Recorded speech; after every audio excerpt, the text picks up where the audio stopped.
All right, so the first thing you're gonna need to open your Sennheiser G2, G3, or G4 unit is a T8 Torx bit screwdriver. Now, that's not something that most people usually have on hand, but you're definitely gonna wanna pick one of these up if you ever need to make future repairs to one of your Sennheiser transmitters or receivers. So once we get those 4 screws off the back plate, we just want to remove the safety pin that's at the bottom of your transmitter / receiver. And once we get that out using the same screwdriver we use to get the screws off, we can safely remove the back plate.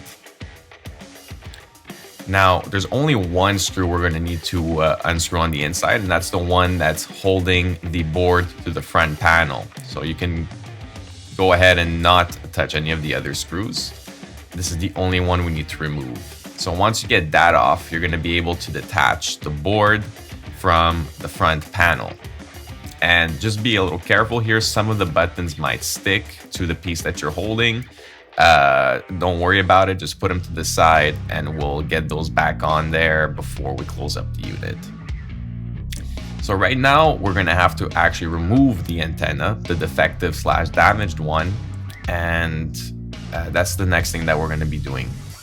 You're not going to need a lot of heat for this, and I recommend using the smallest and most precise soldering bit that you have because we are working with a board here. So you don't want to put too much heat or make too much of a mess.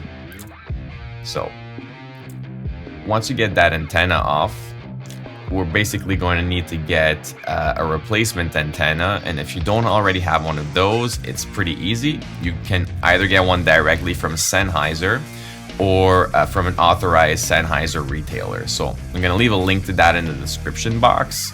The only piece of information you need to know is which frequency band your unit is operating in.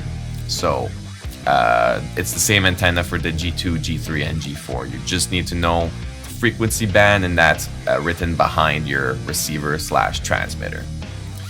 All right, so here I've basically lightly secured the antenna into the board, but right now I'm gonna actually lean it on a piece of tape so to keep it in there while I add just a little bit more solder so that we have a nice joint and that it's nicely secured to the board so it doesn't fall out during use, which would be very bad.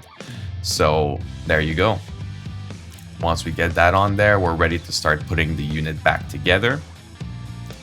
The first thing I'm going to do here is put one of the buttons that fell out of the front panel. Make sure that's in there. You're going to need it. And now I'm putting the board back on, or the piece with the board back on. And you just want to make sure that the antenna fits nicely into the groove that is intended for it. And then we can actually safely secure the board back onto the front panel. And that's it. Just reverse what we did at the beginning. Put that screw back on to secure the board to the front panel. Now we're going to put the back panel. And that's it. Then we're just going to secure those 4 screws back onto the back plate. And we're pretty much done. So the next thing you're going to want to do is definitely test out your either transmitter or receiver to make sure it's working properly, that you soldered it on right, that there's no noise interference due to improperly repairing this unit. But that's pretty much it. So I hope that you guys enjoyed this tutorial. We've got more coming up. If you have any requests, let me know in the comments, and make sure to subscribe, like, and share this video. Thanks.